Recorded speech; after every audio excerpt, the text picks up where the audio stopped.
Assalamualaikum warahmatullahi wabarakatuh.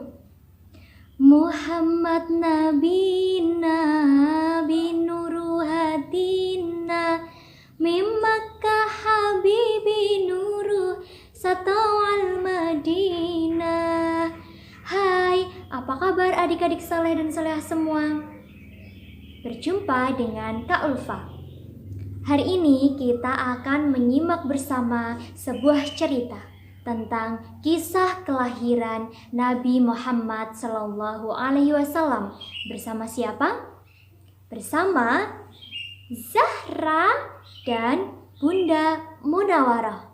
Simak cerita dengan cermat ya, karena nanti di akhir cerita Kak Ulfa akan memberikan satu pertanyaan istimewa untuk adik-adik saleh dan salehah semua. Pada suatu hari, Zahra yang merupakan anak kelas 1 sekolah dasar mendapatkan pengumuman dari ibu guru bahwa pada tanggal 12 bulan Rabiul Awal akan diperingati Maulid Nabi Muhammad SAW. Zahra karena memiliki rasa ingin tahu yang tinggi, tentu penasaran apa itu Maulid Nabi Muhammad SAW. Akhirnya Zahra mencari bunda dan bertanya kepada bundanya. Zahra berlari mencari bunda. Bunda, ibu guru mengumumkan bahwa dalam waktu dekat akan diperingati Maulid Nabi Muhammad Sallallahu Alaihi Wasallam. Apa itu Maulid Nabi Muhammad Sallallahu Alaihi Wasallam, Bunda? Wah, Zahra belum tahu ya.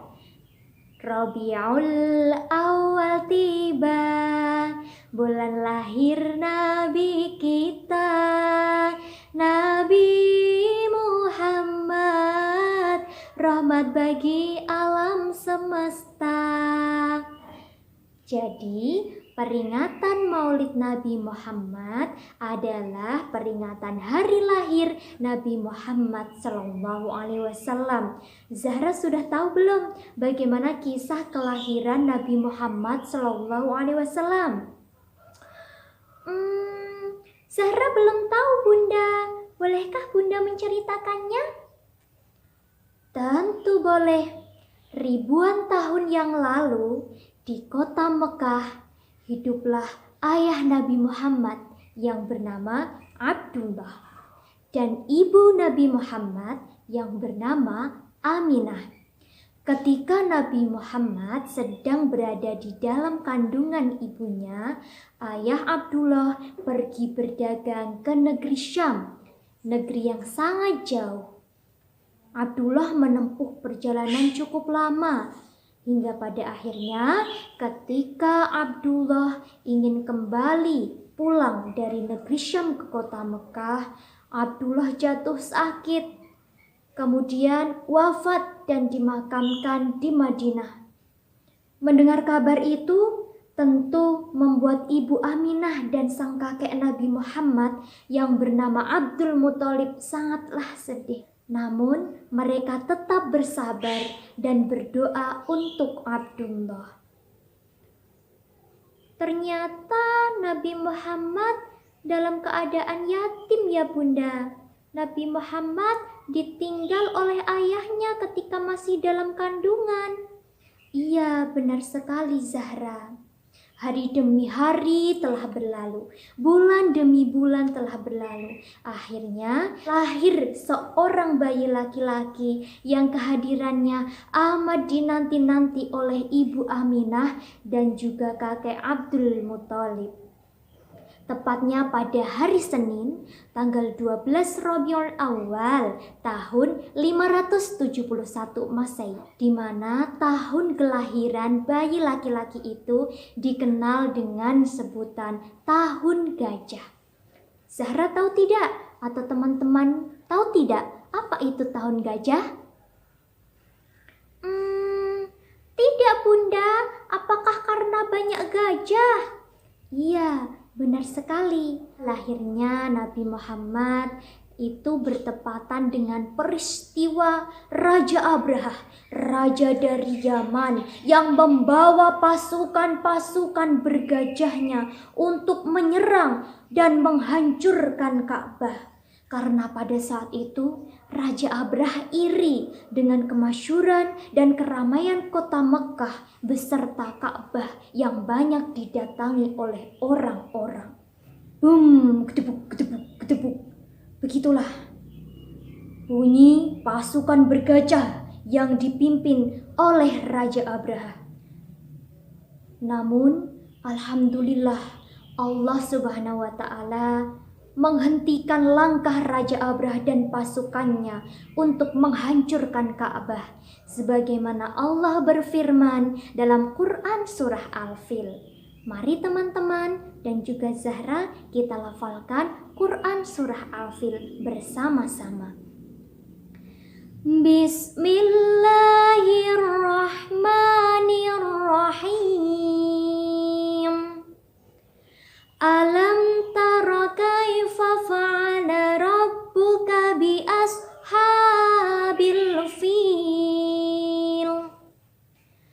Alam yaj'al kaidahum fi tadlil wa arsala 'alaihim tayran ababil tarmihim bihijaratin min sijil faj'alahum ka'asfim ma'kul. Luar biasa teman-teman semua dan juga Zahra. Pada saat itu Allah Subhanahu wa Ta'ala mendatangkan burung ababil, burung yang datang berbondong-bondong membawa batu kerikil dari api neraka yang kemudian menghancurkan Raja Abraha beserta pasukan bergajahnya, di mana kehancuran Raja Abraha dan pasukan bergajahnya itu digambarkan seperti daun yang dimakan oleh ulat. Zahra dan teman-teman tahu bagaimana daun yang dimakan oleh ulat? Tahu Bunda, daunnya berlubang-lubang, bolong-bolong ya Bunda? Iya, begitulah gambaran kehancuran Raja Abraha beserta pasukan bergajahnya. Nah, pada saat itulah kelahiran bayi laki-laki tersebut disambut dengan sangat gembira oleh Ibu Aminah dan sang kakek yaitu Abdul Muthalib. Suasananya sangat tenang, sangat damai.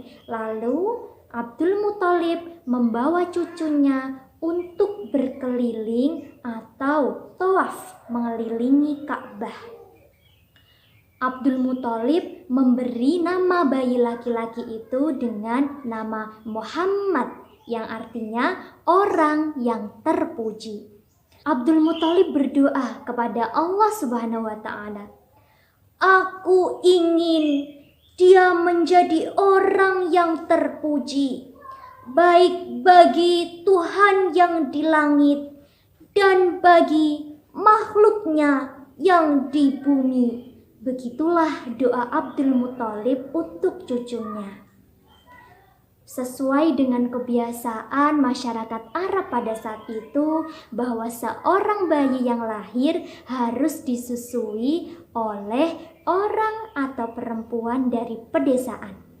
Oleh karena itu, Nabi Muhammad disusui oleh Suwaibah, namun hanya beberapa hari saja. Kemudian Nabi Muhammad disusui oleh Halimatus Sa'diyah. Begitulah Zahra kisah kelahiran Nabi Muhammad SAW. Terima kasih Bunda sudah menceritakan kisah kelahiran Nabi Muhammad SAW. Semoga Zahra dapat berjumpa dengan Nabi Muhammad kelak di hari kiamat. Amin Zahra. Nah, bagaimana adik-adik soleh dan soleh semua? Sudah menyimak cerita Zahra dan Bunda Munawarah tentang kisah kelahiran Nabi Muhammad SAW? Sekarang Kak Ulfa akan memberikan satu pertanyaan istimewa untuk adik-adik semua. Pertanyaannya, apa hikmah yang dapat kita ambil dari kisah kelahiran Nabi Muhammad SAW? Apa hayo?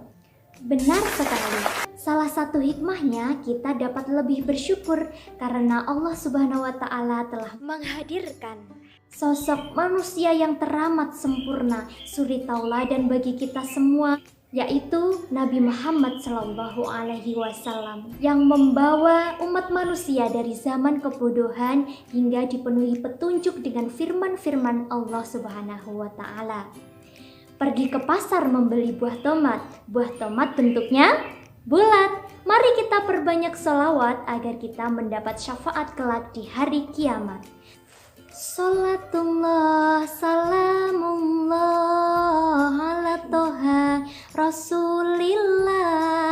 Salatullah salamullah ala yasin habibillah. Cukup sekian cerita dari Kak Ulfa hari ini. Akhiron, wassalamualaikum warahmatullahi wabarakatuh.